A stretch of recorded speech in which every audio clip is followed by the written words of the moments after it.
Oh, sorry. I want to sit down. Okay. Thank you, Annie, for your kind introduction. I'm Salamanca from the Philippines, of course, a devastated country. I must also thank you for your personal invitation, and Erin and Megan's invitation. I would like to, it's my pleasure to share with you my organization's experience in promoting and the promotion and protection of women's rights in the Philippines. Our organization started in 1992, inspired by different laws, inspired by international laws and domestic laws. And I hope some of you will not be, bored on, on these laws, because, if we talk about laws, it's kind of boring, But you have to learn these laws, especially these two laws. Our organization is inspired by the international human rights law, especially the laws on women. The United Nations Declaration of Human Rights says that human rights proclaim that all human beings are born free and equal in dignity and rights, and that everyone is entitled to all the rights and freedoms set forth therein, without distinction of any kind, such as race, color, sex, language, religion, political or other opinion, national or social origin, property, birth, or status, other status. And women is on that, because women is part of, women is discriminated all over the world. I am not so sure about here in Australia. In the Philippines, we're starting to recognize gender work. Yeah. International Covenants on Social and Economic Contract. Ken taught me about this. Yeah, I'm not so familiar with this, but Ken is very, very influential in our organization. International Covenant on Social and Economic Rights, the aim of this right is to guarantee people their rights as whole people. These rights are founded in the belief that we can enjoy our rights, our freedoms, and economic justice all at the same time. Key provisions of the ICESR. Chief among the rights of the Covenant seeks to establish are the right to work, the right to form joint trade unions, the right to just and favorable working conditions, the right to an adequate standard of living, that's our right to adequate housing, the right to best standards of physical and mental health, the right to education, the right to self-determination, equal rights for men and women, the right to self-security and social insurance, the right to take part in cultural life, the right to enjoy the benefits of scientific progress.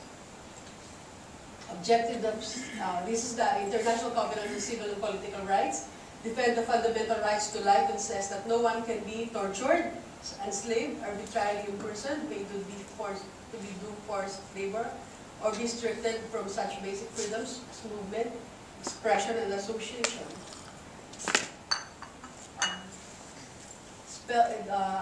ICCPR spells out the classical civil political, including right to life, the prohibition of torture, right to liberty and security of person, the right to freedom of movement, the right to fair hearing, the right to privacy, the right to freedom of religion, expression, peaceful assembly, the right to family life, the right to children, special protection.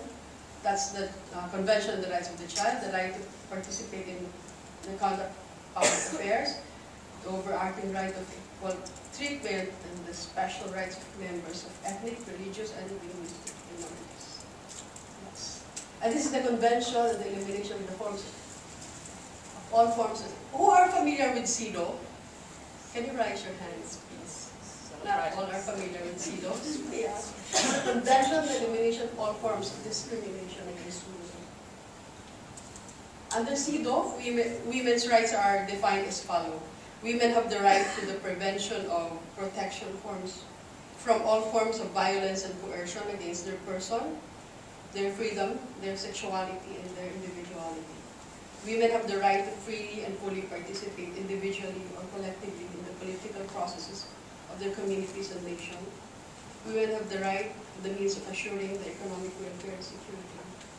Women have the right to the necessary knowledge and means for full exercise of their reproductive choice in accordance with the Constitution and their beliefs and preferences. Women have the right to choose a spouse in accordance with their values and preferences. Maybe for those who are working in the Middle East or in India, this is the violation. No? They cannot choose their own partners. Women have the right to an adequate, relevant, and gender-fair education throughout their lives from childhood to adulthood. Women's rights. Women have the right to adequate nutrition and proper health care. Women have the right to humane living conditions. Women have the right to nurture their individuality, collectively and individually, to secure an image of themselves as whole and valued human beings. And build relationships based on respect, trust, and mutuality. Women have the right to equality before the law and principles of well practice. These are domestic laws. These are the laws in the Philippines. Republic Act 7192, known as the Women Development and Nation Building Act, passed by Congress in December 11, 1991, and approved by the first women president in February 12, 1992. It was President Cory Aquino. She passed away last August 1. The act promoting the integration of women as full and equal partners of men in development, nation building, and for all other purposes. RA 7192 specifies that a substantial portion of funds received from official development assistance packages be set aside by the government agencies to support activities for women. The implementing rule states that in 1993, at least 5% of these funds shall be in support of programs and projects that mainstream include gender concerns in development. The local government code of the Philippines, the code seeks to reduce the dependence of local government units on national government to promote the development of the countryside. It is through the code that the City Council's Committee on Women and Family was created in the local government councils in the provincial city municipalities and the levels to address the concerns of women. Yes, this is the Philippine map of the Philippines. This is our work. The GWEC, as I was saying, as I mentioned earlier, was inspired by the laws I mentioned. And our organization was formally registered with the Securities and Exchange Commission in 1993. We started to pursue our mission in 1993 in just 3 villages, actually small villages, in Caloocan City. Sorry, I don't have the NCR map. On the same year, through the assistance of our funding agency, we conducted baseline survey to come up with relevant and concrete programs for women in Caloocan. In 1994, our work was focused in establishment of GWEC chapters. GWEC is Grassroots Women Empowerment Center. Our efforts were anchored on our vision of effective mobilization of grassroots and professional women towards their full integration and participation for social, economic, political, and cultural development at the local and national levels. In 1995, our service areas increased with the relative capabilities of chapters to manage their own organizations. We prepared our chapters for their transformation into a full-blown women organizations with their own vision, mission, goal. The following year, we launched the following programs. The Economic and Livelihood Assistance Program to assist partner women organizations identify and develop livelihood projects. We also provided seed capital to women members who wanted to get a chance to augment their meager household income. We started our child care support program. This is an alternative to expensive early childhood education in the community.